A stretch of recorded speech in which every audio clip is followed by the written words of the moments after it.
Can you hear?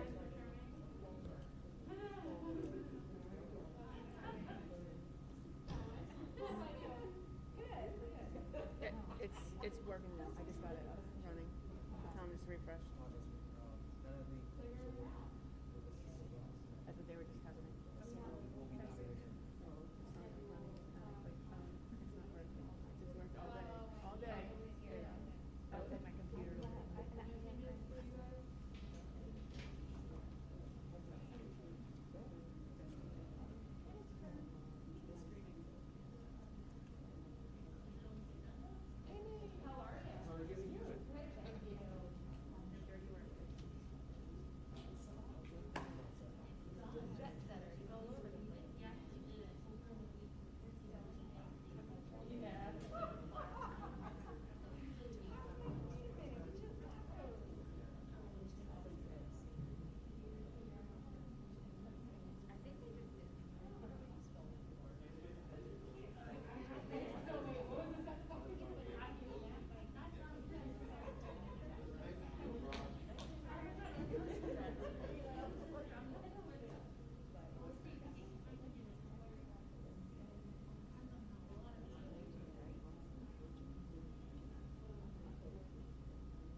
Testing.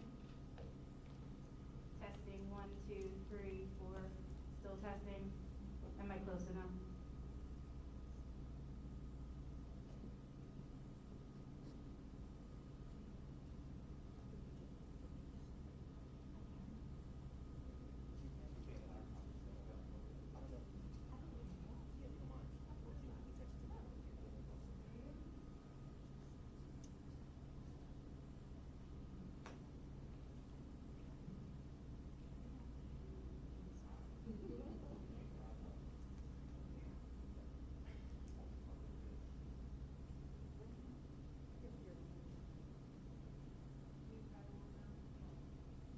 Testing.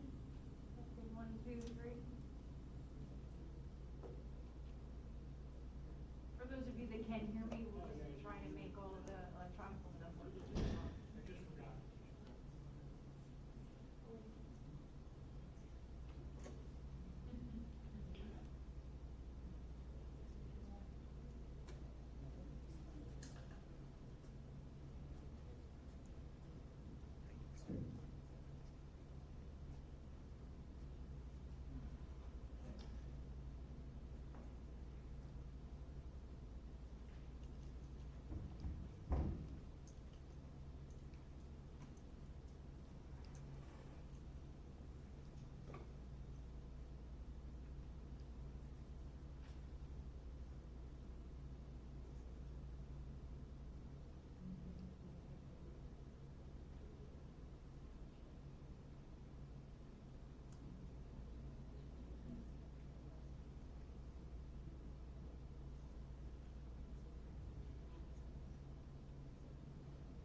At this time, I'm going to call the September meeting to order.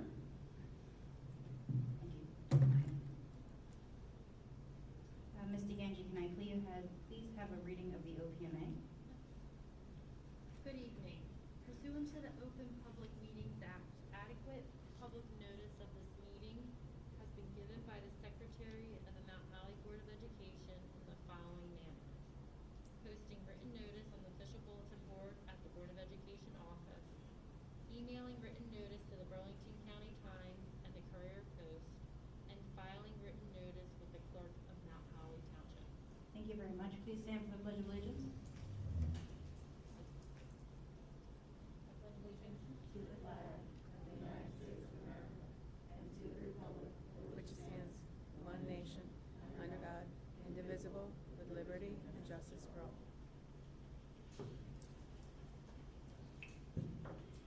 Ms. DeGangi, can I please have a roll call? Ms. Banks. Present. Mr. Fiore. Mr. Monk. Ms. Mashinsky. Here. Ms. DePaco. Present. I would like to note that Mr. Fury is excused and Mr. Monk is on his way in from Portland.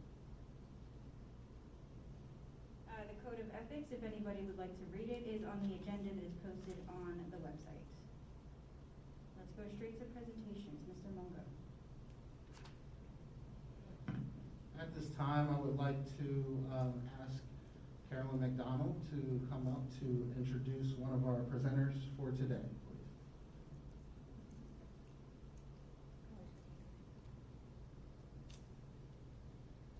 Good evening, everyone. I'm Carolyn McDonald, the Director of Equity and Student Services. And as you know, equity has been a great push for us in the last year. So I'm very honored this evening to introduce to you two members of the GOMO Educational Services, Inc. Company that is going to be working with us this year in doing an equity audit for our students, our staff, and our community members, and helping us come up with an action plan to plan on what types of things we want to focus on for the school year. So I'd like to introduce Dr. Jose Falez and Ms. Karen Uplift, who will be doing our presentation for this evening.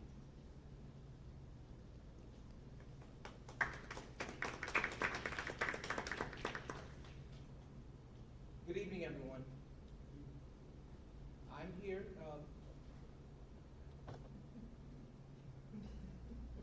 My name is Josue Falez. Josue Falez. I'm the founder and CEO of GOMO Educational Services. As you can see through the slide there, many things about me. One great thing is the fact that since February, we started working with your district, training admin and staff, a couple board members. We've had such a great time, and I'm just very thankful and honored that we're continuing. I'm here today also joined by our GOMO's CDO, that's Chief Development Officer. Good evening, everyone. My name is Karen Tanner Oliphant. A lot of people just call me Oliphant, but Oliphant. And I am an active practitioner working every day on these activities in my school. Equity is the driver for student success, and I'm here as the development officer with Dr. Friday. So just to continue, as Karen has stated her expertise, I'm also the 24-year educator, teacher, administrator, like at the 14 years as a principal, higher ed, assistant superintendent, and higher education officer, as well as now overseeing GOMO. So why are we here today? Because we're talking about an audit. So we're going to be addressing these areas. Why are we here? What is it about? How does that look? And what's next? Just in a quick nutshell, high order, nuts and bolts. So let's start with an international view, global. The United Nations has come up with 17 sustainable goals. Education is number 4. Why education? Because it gives us upward mobility. That's what we're looking at. And if you want to know what number 1, 2, and 3 are, number 1 is to end poverty. Number 2 is to better health. And 3 is, I forgot. I can't see it. But to end poverty, for better health, and to ensure that everyone has the opportunity to succeed. So when we look at education, this is a quote from Nelson Mandela, but everyone needs to be included in the process so everyone has equitable opportunity to get a good education. And since is important.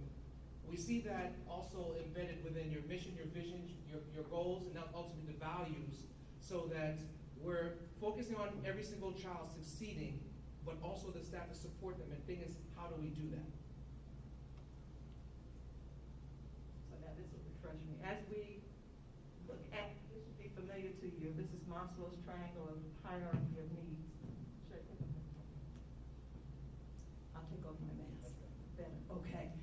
Children cannot focus and get to where they need to be self-actualized unless they feel safe, secure, and they feel like they belong.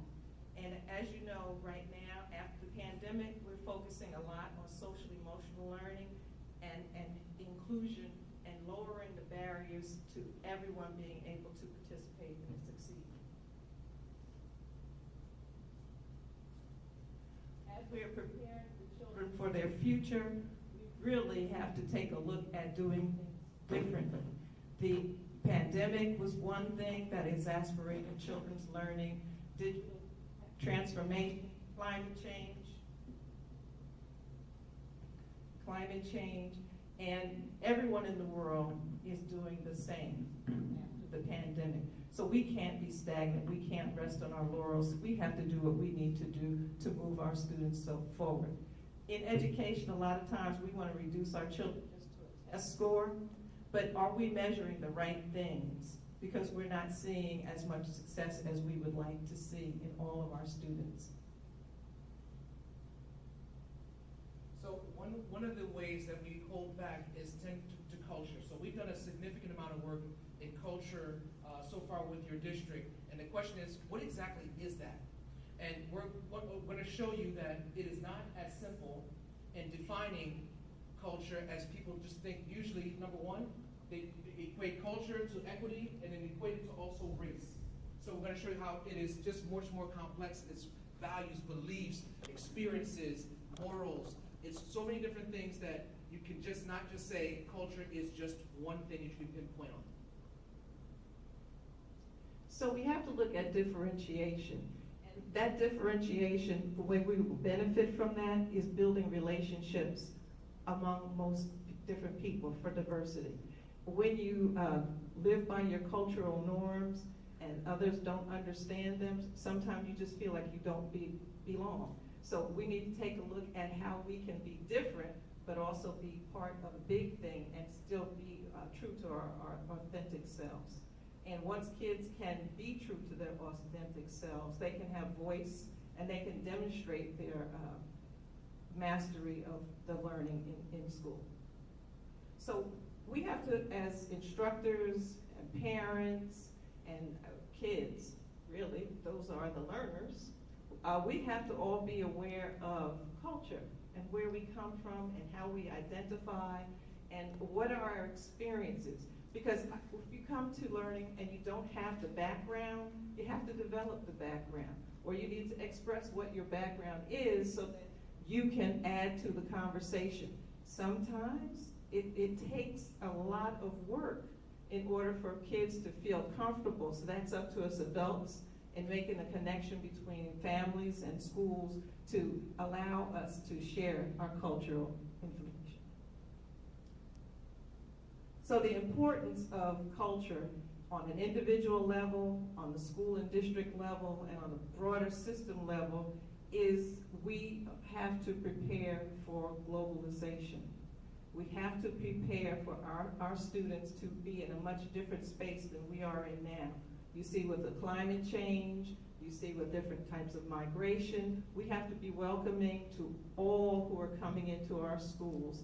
And we benefit from the experiences of everyone that is involved. That sense of belonging is very important. And so that's why you should really care. It's that everyone, to do their best, you need everyone to be able to contribute. You have to foster an environment where the students feel comfortable, safe. We go back to that Maslow's triangle of hierarchy of needs. If they don't feel like they belong, then they don't open up. They don't feel like asking questions, they don't develop trust, they don't develop connections, and therefore they just never become self-actualized or grow to where they could be. unfortunate thing is there's a lot of obstacles that people tend to go to, and these are holding us back from being culturally proficient or even sometimes culturally aware. And you see some of these examples of capacity, knowledge, awareness, buy-in, change management. We want to be able to start looking past that because the challenge will always exist, the obstacle will always exist, but how do we move past that? By first being aware of it first, and then we can start working towards that by letting people know being transparent and open and authentic. And now we're going to get into the cultural proficiency audit. One more slide back. The purpose of the audit is so that you can see these 6 indicators as far as gauging the norms and values of other people's cultures. You can look at opportunity gaps, and that's looking at data to see how we're addressing all the different types of populations. It's also creating a space where people can not just talk about it, but also reflect. And that's open, meaning courageous, but also counteractive so that people can say, like, we have some sort of friction, some sort of dissonance, but it's good dissonance. We are prioritizing high impact needs, because if you're not aware of the data, you can't really look to impact those needs. And then we're going to look to measure progress in all the different areas that we're looking to address that are identified in our domains. And then ultimately, let's gather feedback and start looking how do we iterate. The GOMOS Cultural Proficiency Audit looks at 3 different pillars, 3 big pillars. We see they are belonging, governance, and enablement. And within each of these pillars, we have 9 impact domains that everyone will be assessed on. I'll break those down as far as who's going to be assessed on them. So it's people, climate, and discipline. That's for belonging, professional learning, curriculum and instruction, health and nutrition services for the enablement. And then for governance, we see policy, data process metrics, and tools. What does that look like when we go even to a deeper dive? But before I do that, we chose those 9 impact domains based on those 3 pillars because we look at the strengths of the people within the organization, so we're not trying to measure things that we're not that great at. So our areas of niche are cultural proficiency, curriculum, and restorative practices. That all revolves around that. And about the audit is, although there's 9 domains and 3 pillars, we're going to be measuring it from the district personnel, which is all staff. Any staff that's on your roles as FTE will be assessed. And that's merely just giving you a QR code and also the link, which means that once we provide it to Carolyn, she's going to break it down as far as distributing who's going to assess it. And then although we have the 9 impact domains, we realize after many iterations that we can't administer all those domains to every single person. So as you see here, we'll start with the staff. There's 55 questions total. 36 of them required for staff. The reason being is for each domain, there are 4 questions each. Try to make it very simple. And we added a comment section and a what else can we do to support you section, which people will be able to write. Those are not required. Those are optional. We try to make it also very quick, so it's not just something that we have to do the survey and also perform interviews and type of focus groups. We can do that all in one tool. And then the students we see is 25 questions, only 4 domains, and 16 questions required. Again, they also have those different iterations with the types of questions. And last of all, for the community, 37 questions, only 24 required. And then we see the time differences because as we had a number of people take the assessment tool, these were the average times that they took it. We do have a 5-minute to under, 5-minute above type of variation because if someone's only answering the questions pretty quickly, they'll get done quicker, not providing any comments. But if they're reading and they want to provide some comments, that's where you would get the longer time. But we took all that into account. So what does that look like? So once you administer provide the tool, every single student, we didn't do it like long questions. It's keywords and some sort of phrases because students, staff, and even the community may not understand what they are. Every single question has a context with example.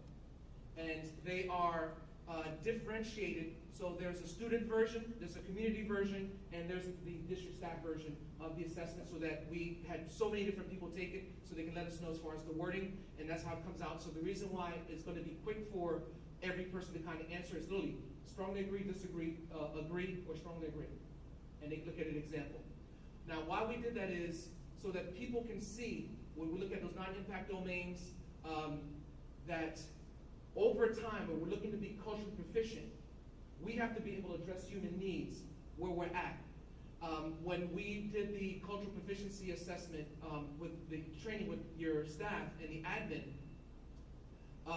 majority of people said different areas, meaning the community may perceive our school district as culturally blind. The community the students may perceive the school district admin as maybe culturally blind, and then the staff may feel that we are culturally pre-competent. We're going to find that out from the tool where everyone falls at. But ultimately, wherever you're at, the goal is to become culturally proficient. And that takes time, and then how we're being able to address human needs.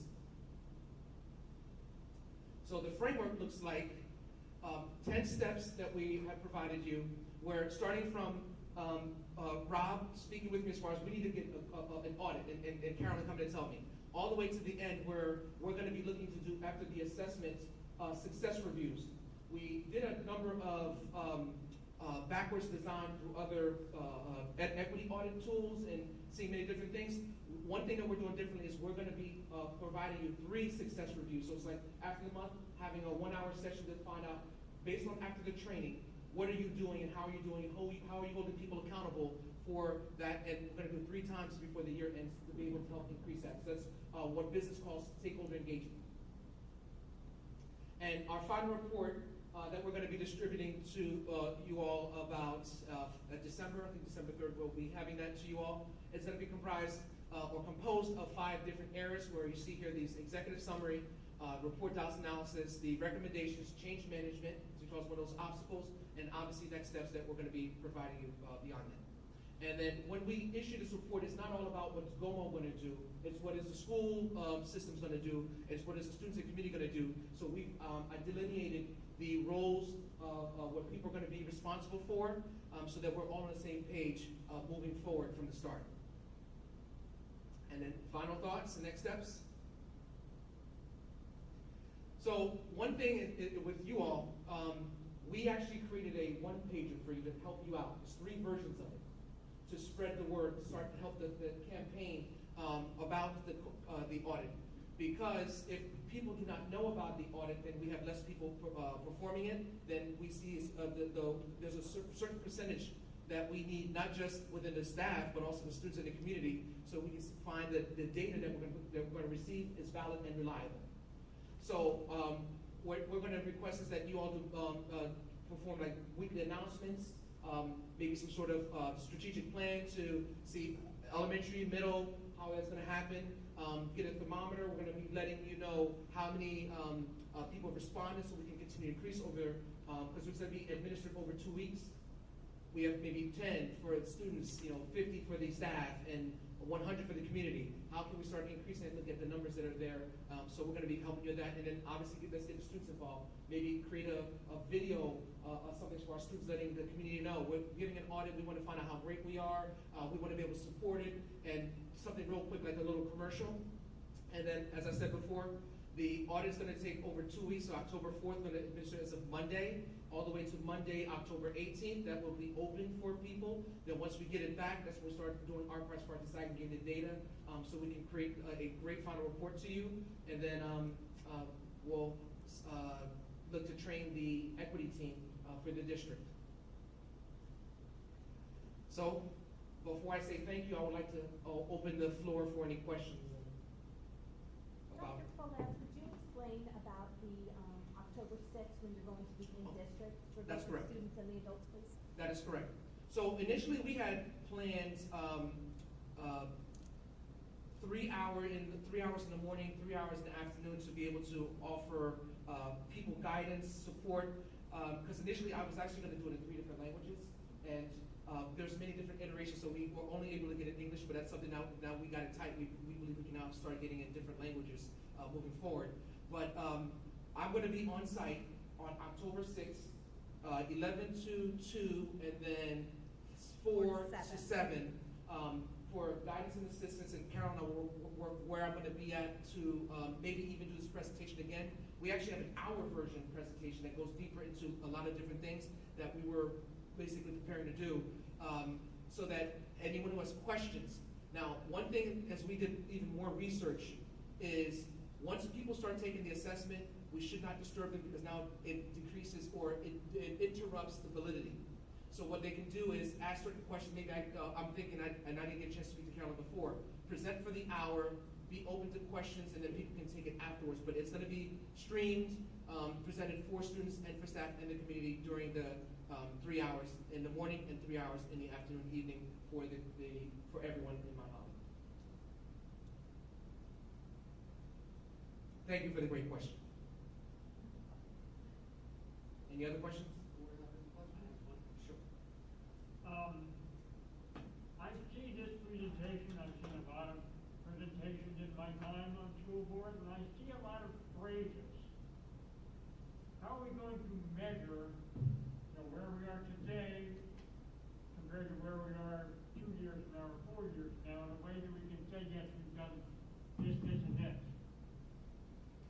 For example, when I joined the school board in 2008, everyone at this table was white.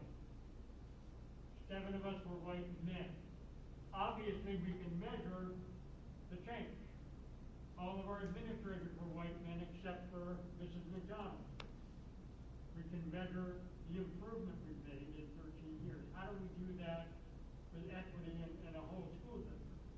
So that's a great question.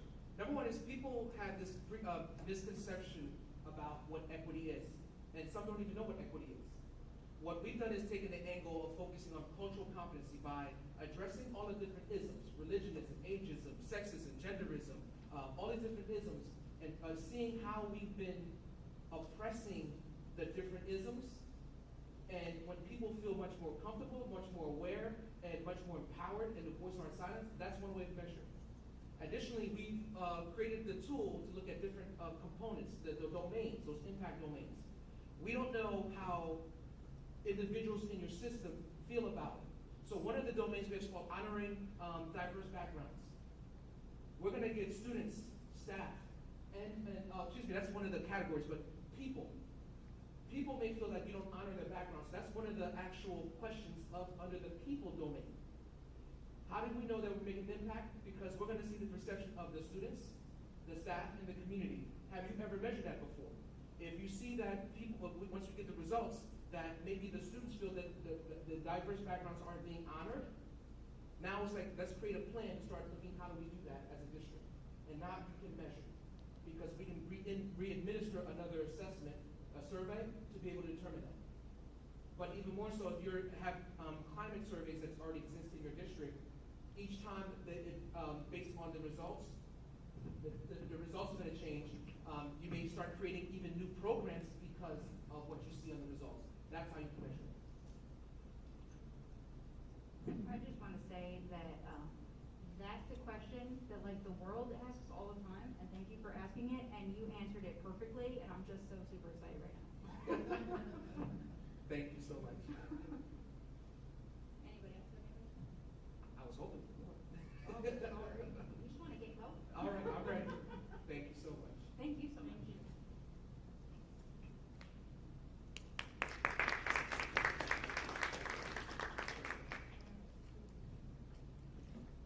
So I would just like to just take time to, I can't really sum that up because you did an excellent job.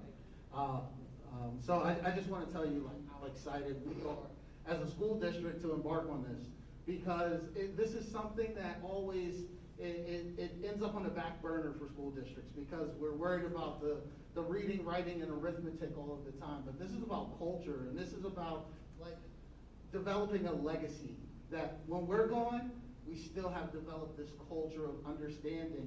And this is about the community as well. We always talk about one of the strengths of Mount Holly is the diversity of the community. Well, we talk about celebrating that, but let's talk about celebrating that and also being able to blend in with other community cultures in our community. So I'm so excited to get this work started. We've already started, to be honest with you. Our initiative began last spring during the pandemic. When we were in hybrid, we had our entire school district go through series of trainings and workshops. And I can just say that there was a lot of progress made even within 4 weeks. So, you know, I just want to thank the board for assisting with this, and we'll be working with GOMO as well to change some of our policies.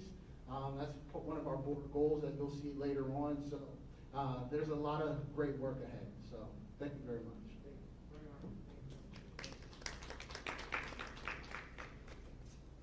All right, so we have a little bit of a transition because next presentation will be Dr. Dockery, who is our curriculum director, and she is going to give you a review of our summer programs. And we've talked about our summer programs before, but I think Amy's presentation will be well received.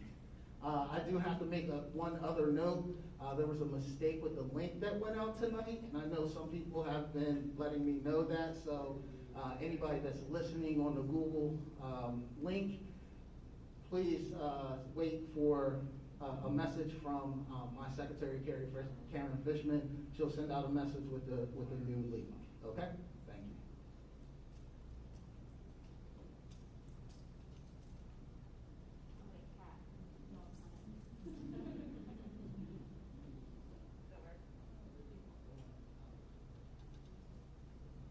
So, good evening, everyone. Thank you for coming out. This is a very brief video. I decided we had a lot going on this summer. Thanks to some additional funding, we were able to introduce 2 new programs, our Summer Acceleration Camp and an ESL camp that was focused just on students that are English language learners. That was in addition to our Summer Recovery Program, which is for students that need credit recovery, for additional support and remediation, and our extended school year, which is a special education program. So I think everything's kind of encapsulated in this video here, and I'll be definitely around to answer questions afterwards if there are any. And just know that I'm very nervous to listen to myself talk for the next 4 minutes on this video. So, do you want to? Okay, you're good. Yep.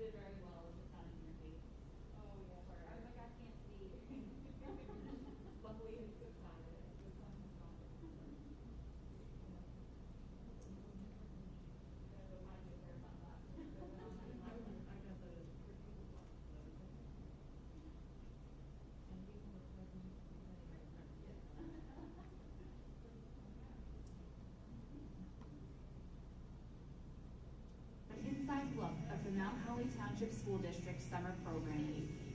We are proud of the academic offerings we provided this summer and look forward to sharing them with you. In January of 2021, our district submitted an application for the competitive grant titled Addressing Student Learning Loss. The grant was only awarded to 16 districts throughout the state of New Jersey, and we are proud to be among those grantees. The grant provided the district with nearly $160,000 to enrich our learning opportunities during the summer. These funds will also be utilized to enrich our after-school programs this year, as well as summer programming in 2022. We established an inclusive environment for our summer programs during July and August of 2021.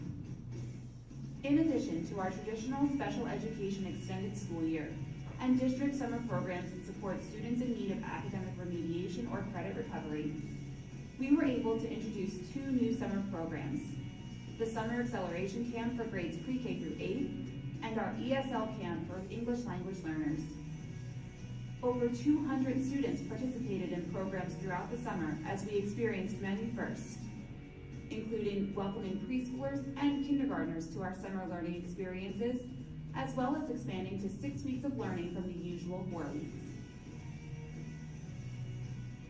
The 6-week Summer Acceleration Camp provided students with academic acceleration, as well as opportunities to grow in the arts, world language, and STEM. Our teachers brought their creativity to life in daily activities that didn't disappoint.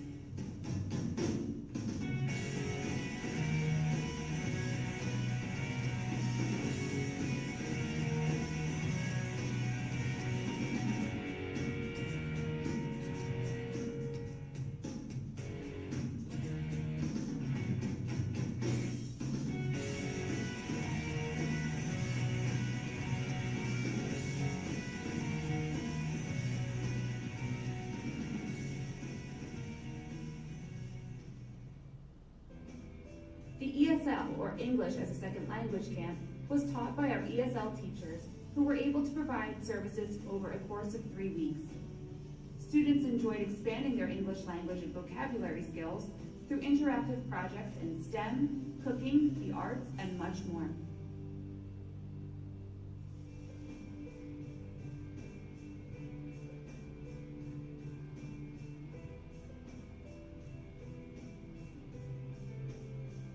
We formed partnerships with the Rutgers Nutritional SNAP Ed program and Cedar Run Wildlife Refuge.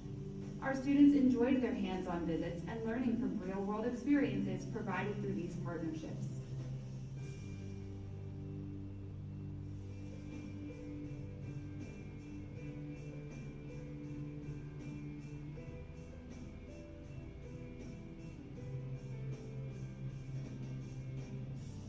In addition to academic programming, we were fortunate to add staff to the summer program that were responsible for data collection and monitoring.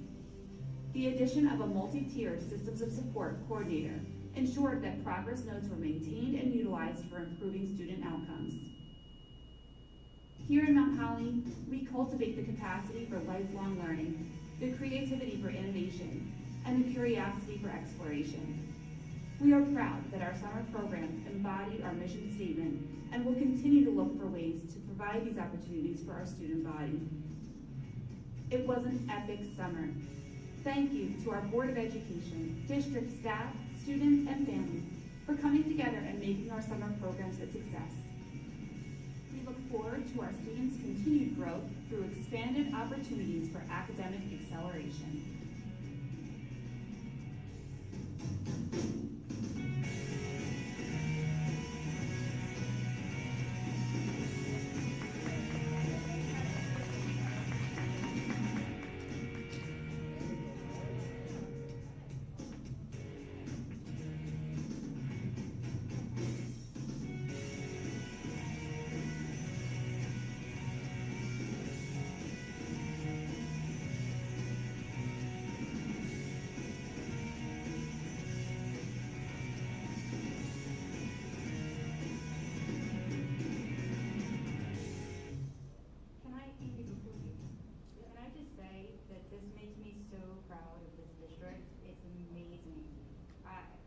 It brings the whole community together with the different colleges that came in, with the wildlife refugee that came in, our district doing all this amazing stuff with the kids. Like they're cooking, they're playing with owls, they're doing all this amazing, the bubbles.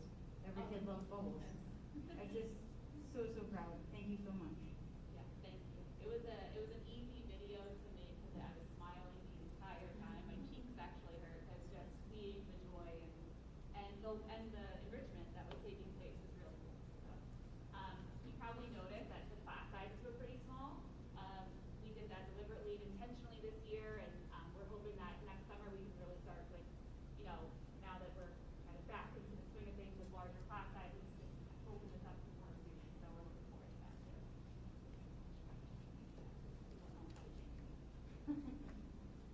Any other questions? Do you guys have any questions? Thank you. Thank you. Thank you. Thank you, Amy. Appreciate it. I might need a little bit of assistance with this just because,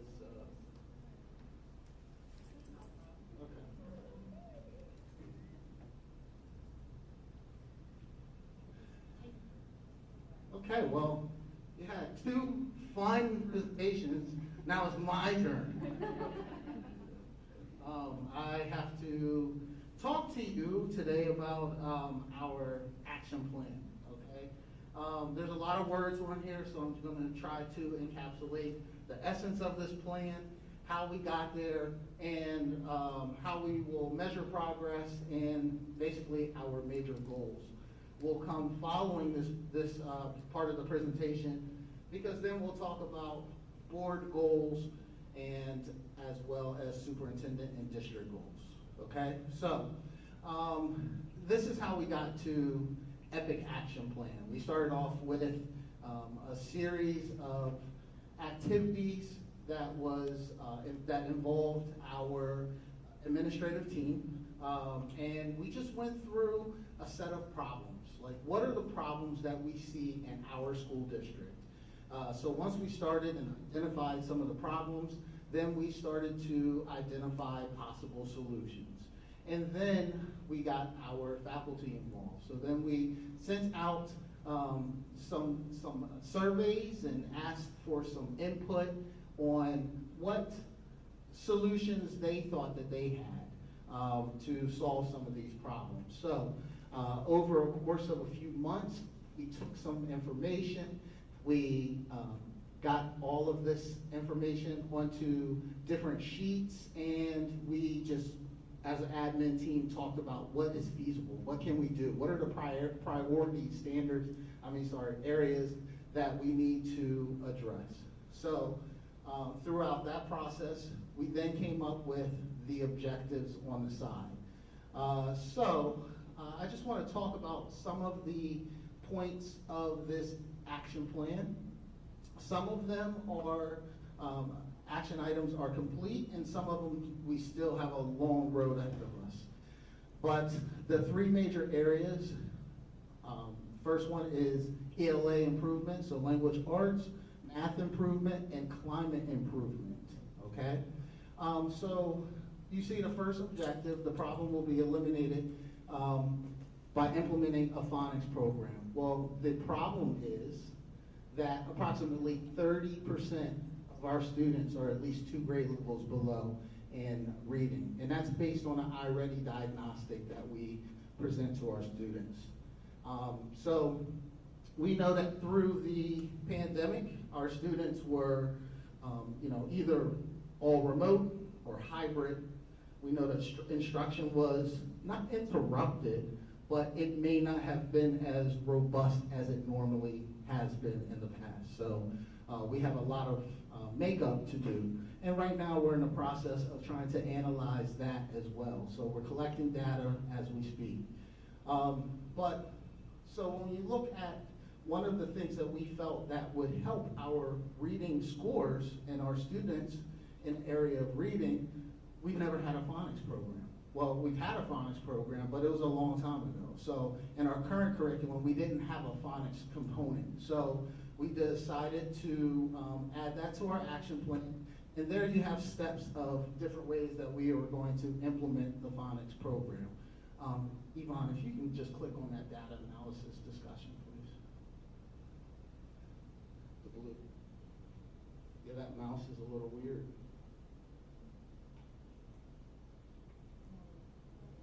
Actually, the screen, you can touch the screen where, yeah, there you go. Yeah, please. So these are some of the things that we're doing this year. So when we speak about data analysis, we give diagnostics. A lot of schools give diagnostics, and and sometimes the public may say that we are assessing our students too much. Well, this is a moment in time where we have to assess, because we need to learn how to diagnose. And once we can identify the gaps, then we can then come up with a prescribed plan of attack to address those gaps. So with this document is a data analysis process that we're using for our iReady data that we are collecting. Can you scroll down just a little bit, please?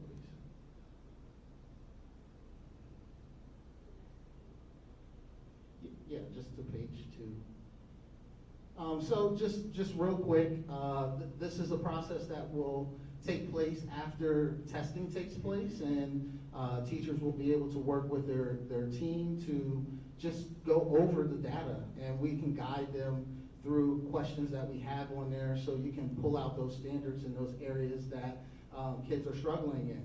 So it's only a tool for reflection for the teacher, but also for them to create almost a roadmap of future lessons that a kid will need to bridge any gaps they have. Okay, you can go back to the 2.0. Thank you.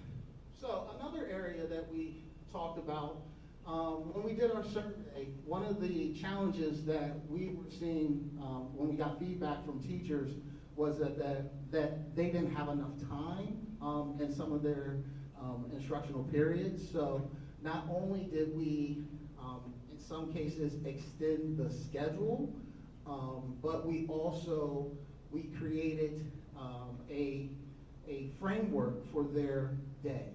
Okay, so if you are an ELA teacher, you have an ELA block. So what we did was we created a framework that had the different components. Can you click on that for me, please?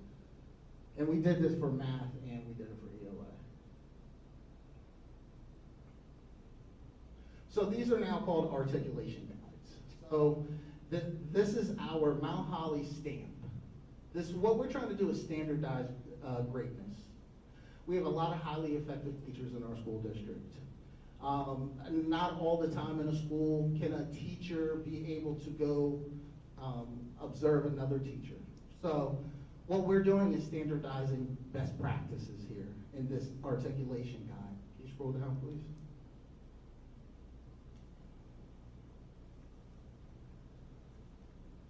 So obviously, this is a lengthy document, but these are the categories that are included in these articulation guides. So we talk about our core program, we talk about the structure, planning process, and the pedagogy is very important because that's when you're talking about best practices. So pedagogy is the science of teaching, so we want to make sure that we standardize those strategies.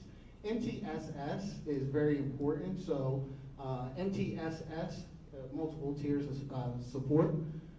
That is our formerly known as basic skills. Now it's our intervention program. We actually went from, I think 3 interventionists to, how many do you have now? 7.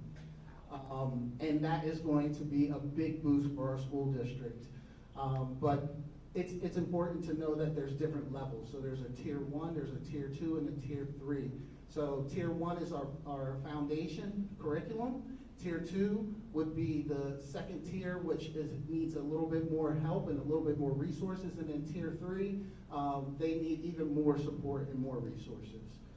So we are, again, standardizing that. So you can go back to action plan 2 and scroll down a little bit, please. This will be on the website for you to view. And the third objective, so the problem will be eliminated by delivering data analysis training to all of our ELA teachers. So just because you give a teacher a tool, they're smart, they'll figure it out, but we don't want them to struggle through the process because there's other things that are definitely priorities in their classroom. So we want to provide training for them so we can make sure that the process is the same for every teacher. If you're a kindergarten ELA teacher, you're going through the same process as a 5th grade ELA teacher. Can you go to math, please? Just math. I was going to say, if you touch the screen, it's easier. Yeah. The tab at the bottom. The other math, 2.0, please. I'm about to fire Vanna White. All right, thank you. So this is the mathematics portion, and again, based on iReady data, approximately 30% of our students were at least 2 grade levels behind. So you see some of the same steps of the action plan included in here. We attack this through professional development, again, data analysis, and also looking at the blocks and giving some support for the teachers there. And if you can go to climate. That climate. Yes. Thank So, one of the last areas that we looked at our discipline data. We did a longitudinal look at this, and what we realized is that white students were getting referred far less than any other ethnic groups. So we didn't want to make this about race. What we wanted to make it about is connectivity, and that's what led us to utilizing GOMO, because we understand that there are cultural differences. And I think one of the things that I'm looking forward to reaching a point where our teachers have that cultural connectivity to our students, which is very important, because, and that's how you talk about relating the material to what they are familiar with, and that's where the learning experiences begin. So that part is very important for us to try to build that capacity. I want to highlight the PD part of trauma-informed practices. So this is going to be some very important work that we're going to do. We all have experienced trauma. Every last one of us is sitting in this room. And it has only gotten worse because of the pandemic. So our students, some that did not experience trauma before, may be experiencing trauma currently. So there are trauma-informed practices that we need to embed in our daily practice. So we will learn more and have more professional development on that. And throughout the year, we will also provide opportunities for our parent groups to also learn with us. We have something in store for you that is going to be rolled out pretty soon. Our parent university is going to be legit this year. I'm so excited for it, but that's as far as you get. Like, that's all you get. So let's look at Objective 8. One of the things that is apparent is that kids change, right?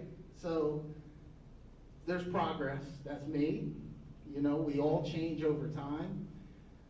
But the rules that govern children rarely change. We can all agree, especially those that have children, they're different, right? They're different than how we grew up. They're different. They do different things. They're exposed to different things.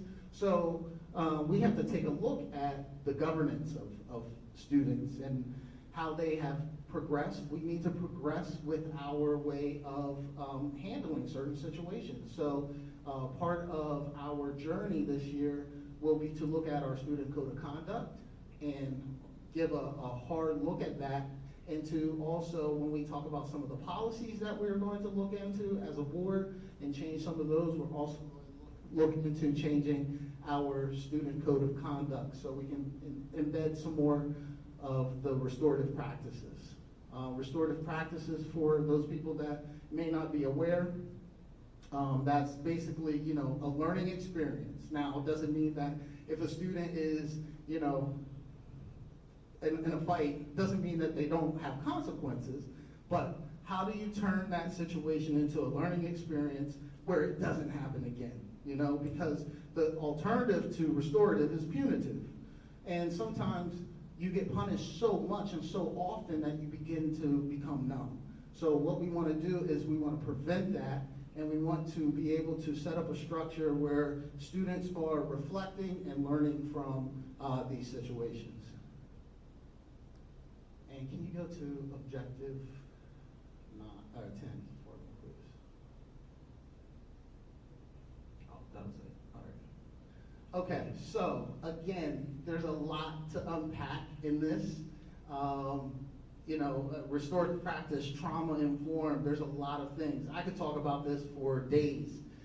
It's going to be important throughout the journey to get monthly updates. So, and embedded in my superintendent goals, I have monthly and quarterly updates that our board will receive, and you'll be able to hear updates of how we are going to accomplish this action plan. So this is similar to, we have a strategic plan that we had, and we didn't fully complete the strategic plan, but it has expired. So this is almost like our recovery plan that we have. So we want to identify some of the gaps that we have, and we want to address those over the course of the year. So that is the action plan. Does anybody have any questions?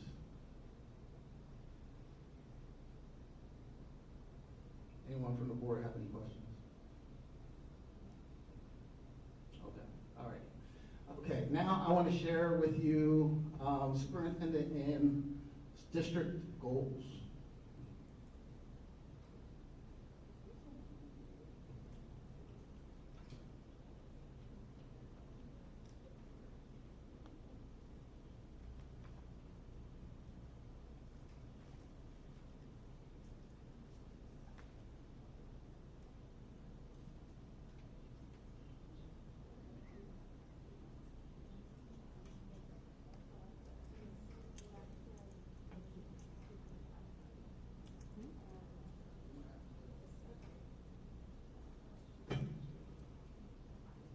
Okay, so I want to share our superintendent, district, and school goals with you.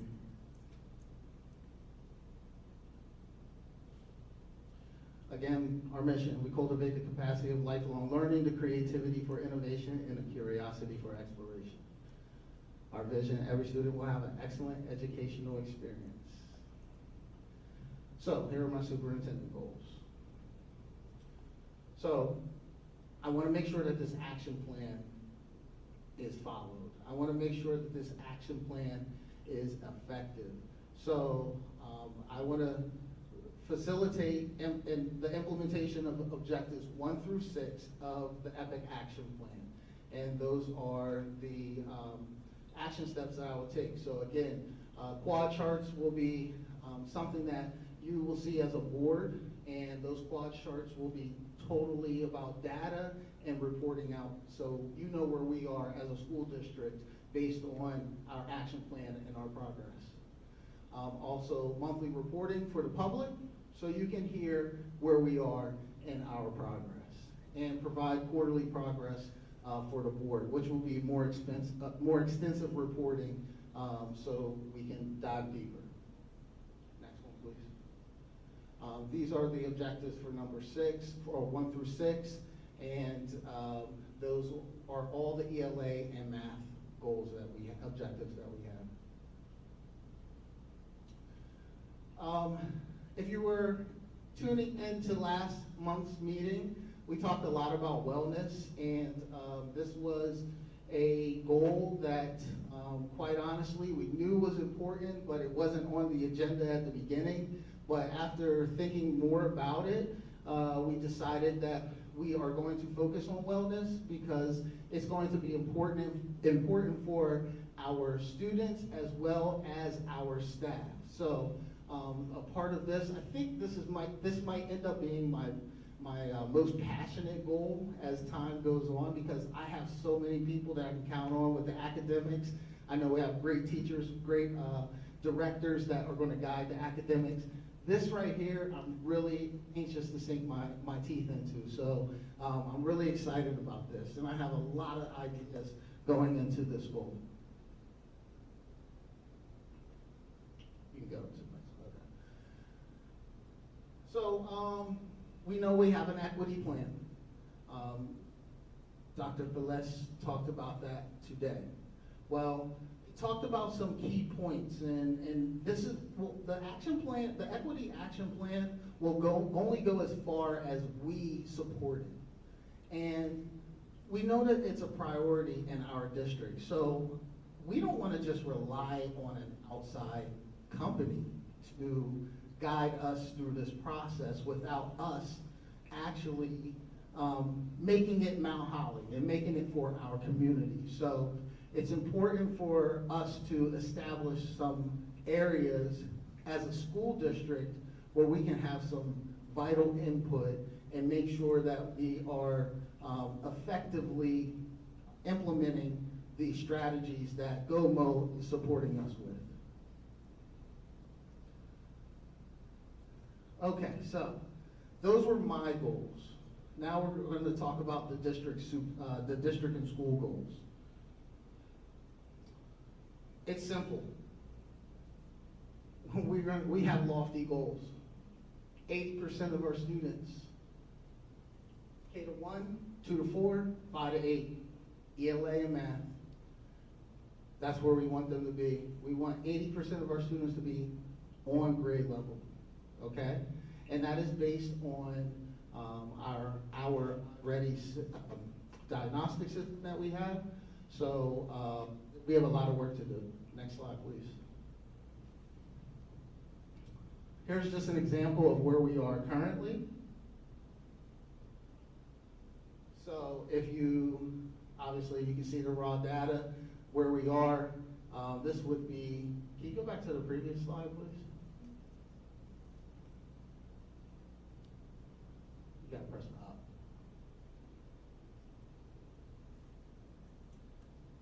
There you go, right there. So this is the on-grade level percentage for math and reading, okay?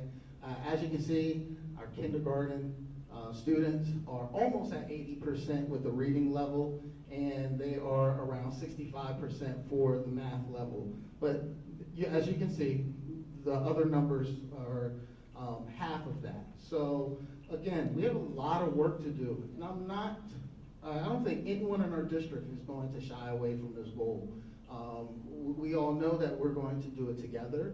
We all know that it's going to be hard work. And at the end of the day, we're going to see some gains. And, you know, this is an aggressive attack on this, and I think that's what's needed right now. So, you know, we're just going to, you know, follow our action plans. We're going to follow the roadmap that our directors have set over the summer, a lot of planning, and a lot of input from teachers. And that's how we're going to do it. And when I talk about being epic, you know, collaboration, inspiration, integrity, perseverance, all of that leads to excellence. So that's what we have, and I feel like we can do it. Like, I really feel like we have all of the components to be able to accomplish our goals. You can go to the next one. That's it. All right, so those are our goals for the district and each school. Does anybody in the public have any questions?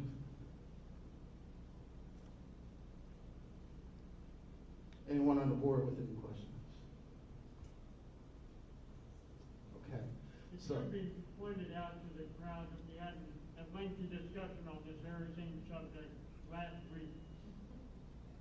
yeah, no, that's a good point. I mean, they are really in tune, to tell you the truth, and you know, we've had these discussions. We have a work session, and we talk about these things. So do not mistake their lack of questions for not being engaged. Trust me, they are. Yes, it was a 3-hour meeting.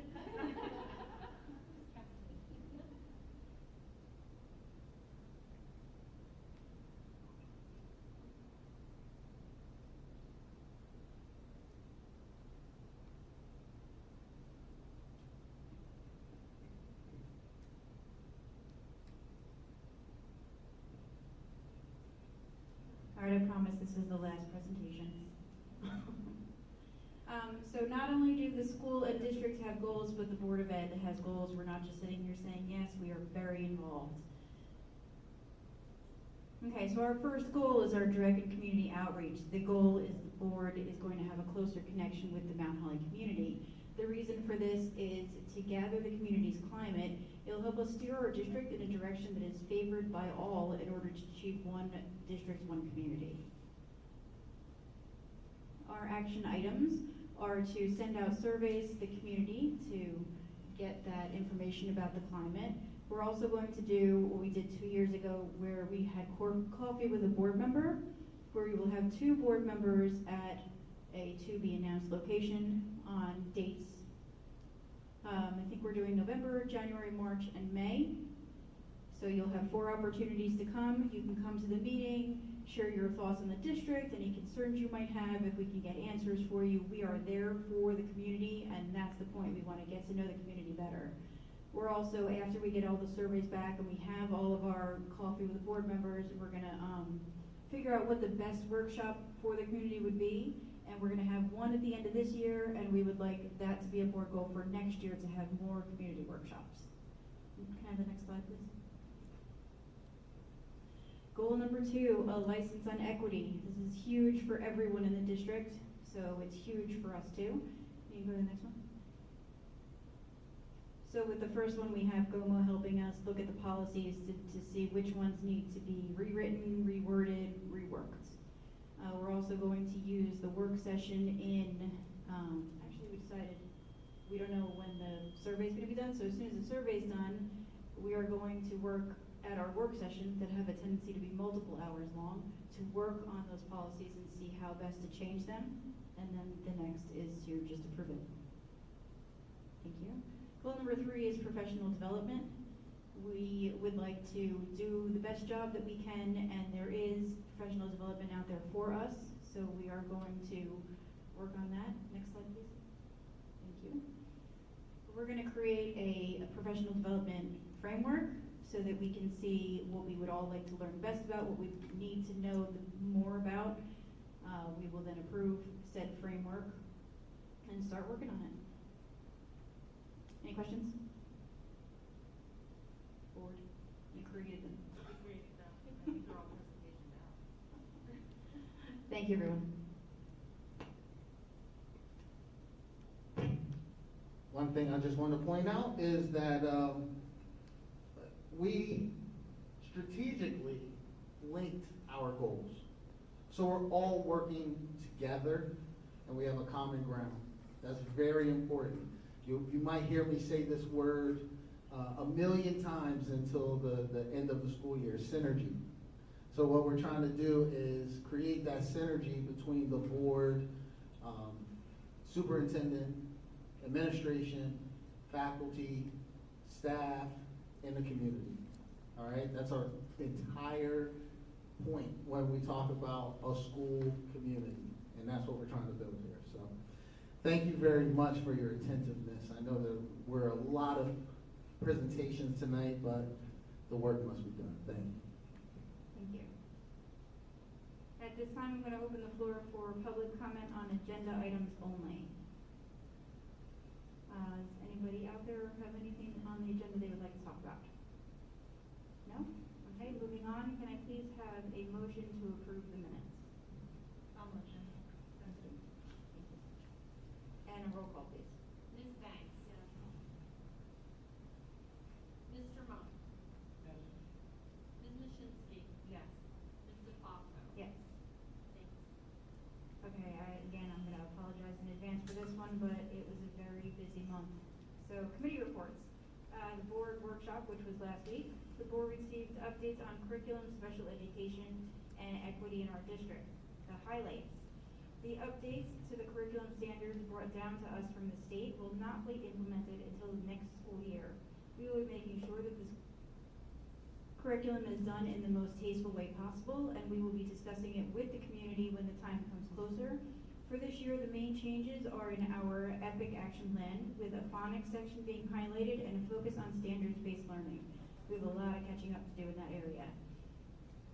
Our special education department will be focusing on their data collection. They have been doing a great job during the recent trauma, filling most IEP goals, and plan on raising the bar even higher for this school year. In equity and student services, GOMO's taken over. And we love it.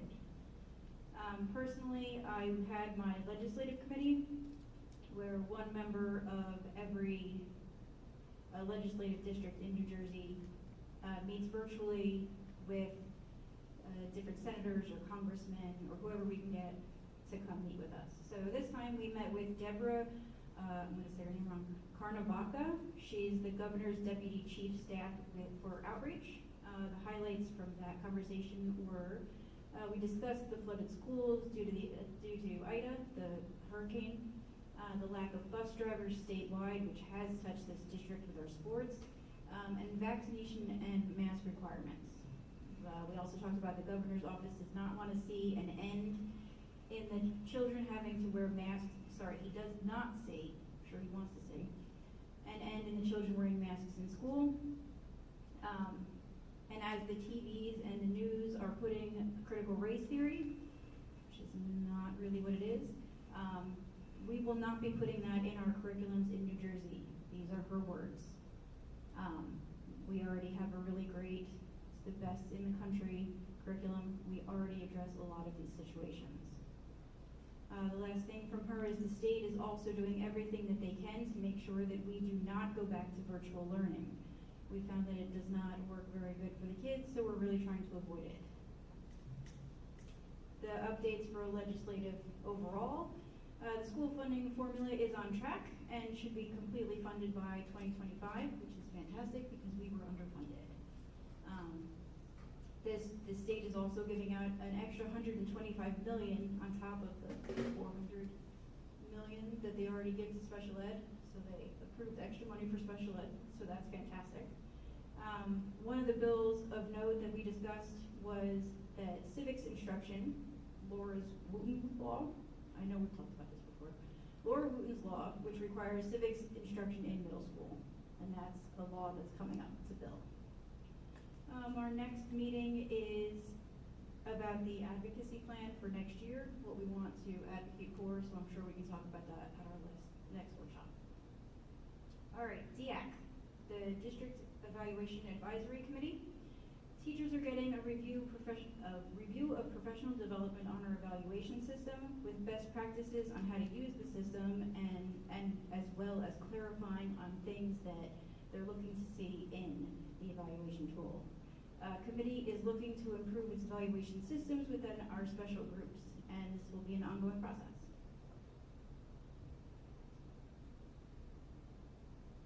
Does anybody have any questions or anything like that they'd like to add?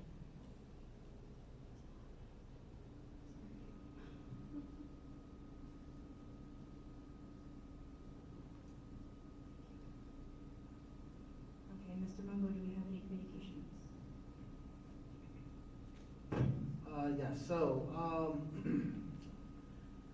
first I would like to just acknowledge that we had a great beginning of the year in service. Our teachers have really, they always make me proud, and I think that they had to come back against the odds in some cases, and I know, I'm going to say this in public, I know that they are tired. I know that they are facing, the challenges, but I can't be any prouder of how you're handling those challenges. Just walking around our hallways, you just see teachers that are tired because you had a conversation with them 5 minutes ago, but then you see them with kids and they are just like full of energy. So I love what I see in our school district, and kudos to all of our teachers that are really battling through, showing that perseverance. So just being epic is great. I also want to announce that we actually received 2 grants in the area of wellness. Atlanta Care is a multi-year grant. This year we get $6,000, so we will be developing some programs for our students through that grant. Also, we have the School Health Insurance Fund grant. That's $10,000, and that will be for our staff. So I'm very excited to implement some of these activities that are dancing around in my head, keeping me up at night. So it's going to be exciting times. Another thing that I would like to communicate is that we are going to partner with the State Department of Health for a vaccination clinic October the 14th. So you will be receiving some information in regards to that clinic, and we just want to make sure that we can boost up our numbers in the town of Mount Holly as far as vaccinations go. As of right now, we are below the county average with vaccinations, and hopefully by the end of this event, we can try to change that. Also, the State Department of Health, they are going to have one of their lead doctors give a webinar for our community days before the actual event, just to give some information to some of our community members. Lastly, in regards to communication, I would like to give a huge shout out and kudos to one of our teachers in our district, third grade teacher, Mrs. Palm. I would like to read a letter, an email that was received from Donors Choose. Says, I'm writing you to celebrate an incredible teacher in your building, Mrs. Palm, and their continued leadership representing your community as a teacher ambassador at Donors Choose. This back-to-school season, Mrs. Palm joined a team of nearly 5,000 teacher leaders to participate in the Donors Choose Teacher Ambassador Program. Here's why that's exciting. Donors Choose is a nonprofit website that engages the public in supporting public schools. Teachers from every corner of America create classroom projects, requests that are fulfilled by generous citizen donors, as well as corporations and foundations that want to support our nation's students. We've been able to empower teachers to bring resources to over 650,000 classrooms, and we're excited to bring even more funding to New Jersey. As part of our mission to bring even more supplies to New Jersey schools, we've teamed up with some of our most passionate and successful teacher leaders to spread the word. Mrs. Palm answered a nationwide call we made to become a Donors Choose Teacher Ambassador, helping teachers in your community access the funding and resources on our site from thousands of applicants. Mrs. Palm stood out. As a volunteer teacher ambassador, Mrs. Palm will be working with teachers across the state and at Gertrude C. Falwell School to increase the amount of funding that you are able to unlock from Donors Choose.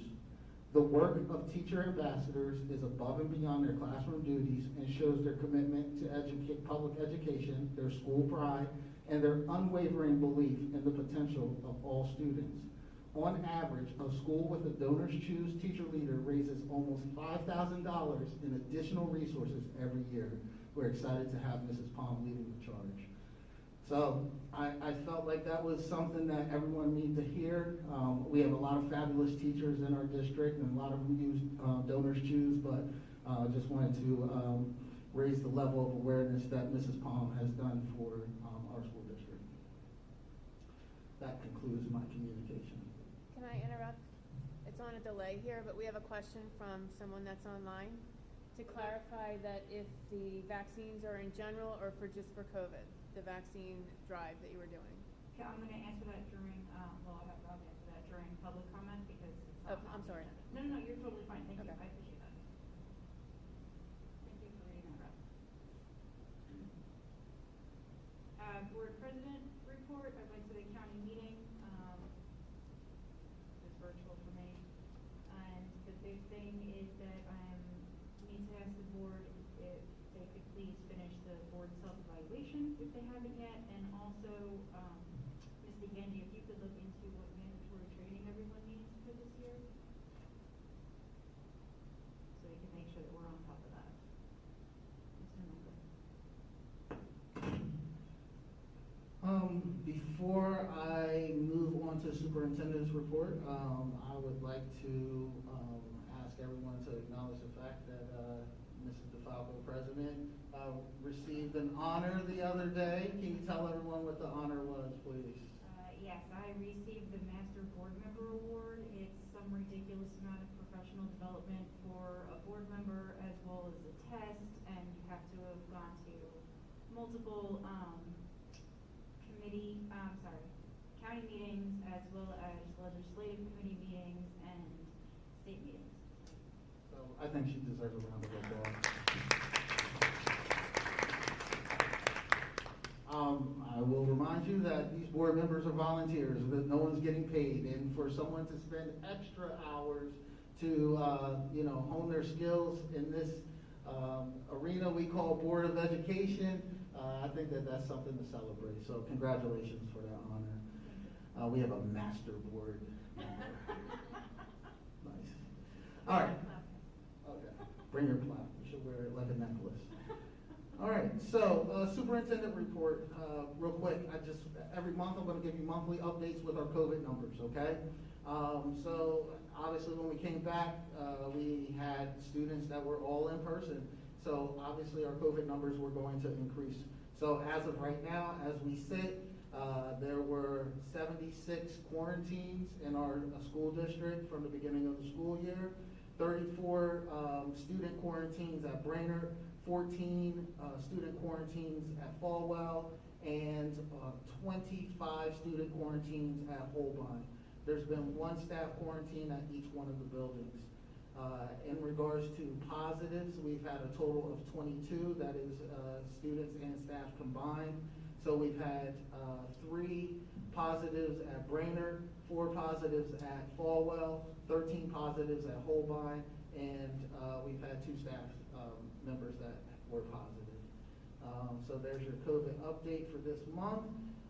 Also, I just wanted to make everyone aware, we did do a calendar change this year, so we do not have off for Columbus Day. We changed that to Veterans Day, so just remember October 11th, kids need to come to school, okay? And last announcement that I want to make is I just want to remind everybody that this is Hispanic Heritage Month from September 15th to October 15th. And next week we have a planning session to see how we are going to celebrate Hispanic Heritage Month in the school district of Mount Holly. So I'm looking forward to that. Let us know if you want to come. Definitely. Master board member.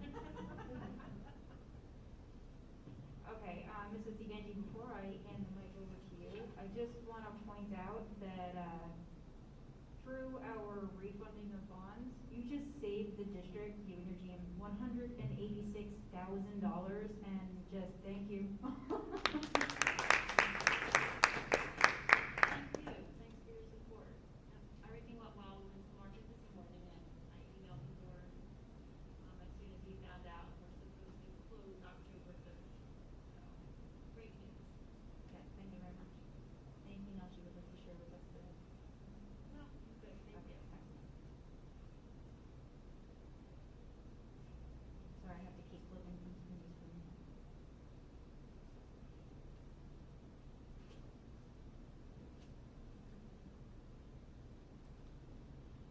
Okay, at this time, can you, Mr. Mungo, please give us a recommendation for approval?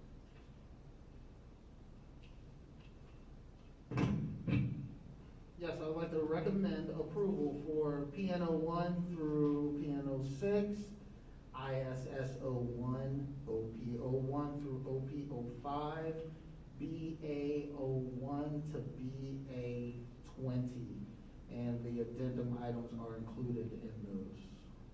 Excellent, thank you. Would any board members like anything taken out of the consent agenda? Okay, I would like to point out that in this consent agenda is also our negotiations with the teachers union and the administrative staff. Can I please have a motion to approve? I'll motion. Ms. Banks? Yes. Mr. Monk? Yes. Ms. Mashinsky? Yes. Ms. DeFalco? Yes. Thank you.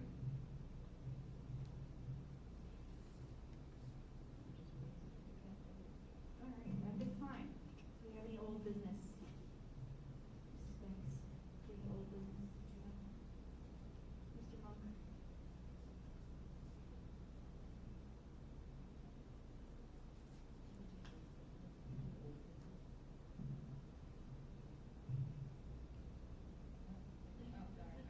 All right, new business?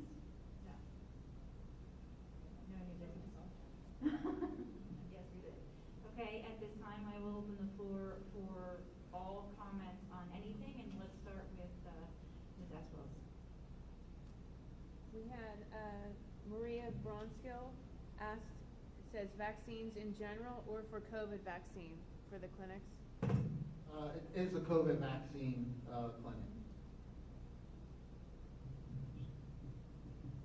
I do want to point something out with the state clinic. All 3 shots will be available. So there will be Johnson & Johnson, Pfizer, and Moderna available. All right, I need everybody to get up and dance now. Is there anyone in the public that has anything that they would like to discuss? Seeing none, do we have anybody else online? Okay, let's go to the board. Mr. Monk. Do you have any? Yeah, I was driving by Falwell the other day and I saw we have what appears to be a new sign with the new dragon logo, and I just wanted to say that's a very attractive sign from Falwell. Are we going to have one for Brainerd and Holbund as well?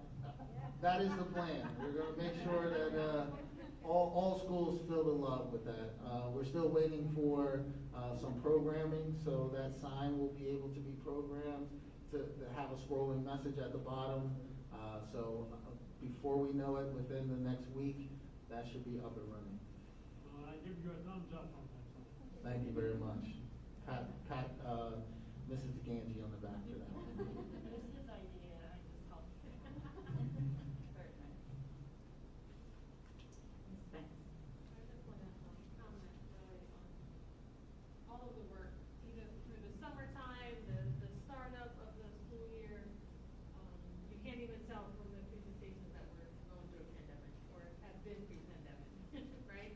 So the focus on the, continued growth, the stretch goals for, student achievement are amazing. So I really want to thank you, Mr. Mungo, all of the staff, teachers, parents, students, everyone really to really, I would say, overcome together, right? It's really been a trying time, a trying year, but you can tell the amount of passion and investment that we have in this school community. So thank you. Well, I'm not going to repeat everything Brianna said, so yeah, I totally agree with that. I'm actually very excited about the equity portion. I've been saying since I moved here in 2007 that we don't share enough of our cultural diversity here. I may not look it, but I come from a diverse background. I've lived in many, many different places. This is the 22nd place I've ever lived, and this is the one and only place I've noticed that we don't really, as a community, celebrate it. It's not represented in schools, and it shows that it's lacking. So I'm super excited about that. All right, I know it's been a lot of happiness today, but I do have something horrifying. I went and helped out at the book fair at Falwell. I saw these kids in second grade, and to be fair, I thought it was third grade to start, but these kids haven't been in school since kindergarten. They couldn't write their name on a piece of paper. They couldn't tie their shoes. It was horrific seeing how much these kids have to learn and the job that we're asking our teachers to do. Anything we can do to help. I'm really scared. I know we can do this. I know we have a great team and we have a great outlook and plan, but any help? You have help. The Mount Holly Dragons are here, right? We are going to band together and we are going to right the ship. I mean, listen, our kids are very resilient, and I've seen just in a short amount of time a massive amount of gains in a lot of areas. But I think that this is going to be really a breakout year for us. And I can't wait actually into NJSLA, just so we can look back and be like, I told you so. I've never heard those words, but I like it. Yeah, I am very excited about everything that's happening. I love the summer program, and I can't wait to see how we even grow it next year. GOMO is going to be awesome. I'm very excited about having them in. Just everything this year seems like we're going in a good direction. This is fantastic. Yeah, synergy. I like it. It's a good word. Okay, at this time, we're going to go into executive session to discuss the superintendent's evaluation. We are not coming back. So, okay, we're not coming back. We don't have any action to take afterwards. I'll do the talking. So we'll go 15 minutes. So thank you so much. I love having people in the audience. This was great. Anyone who was online, I appreciate it even though I can't see you. Please come next month. I love it. Have a great night. Thank you. Okay.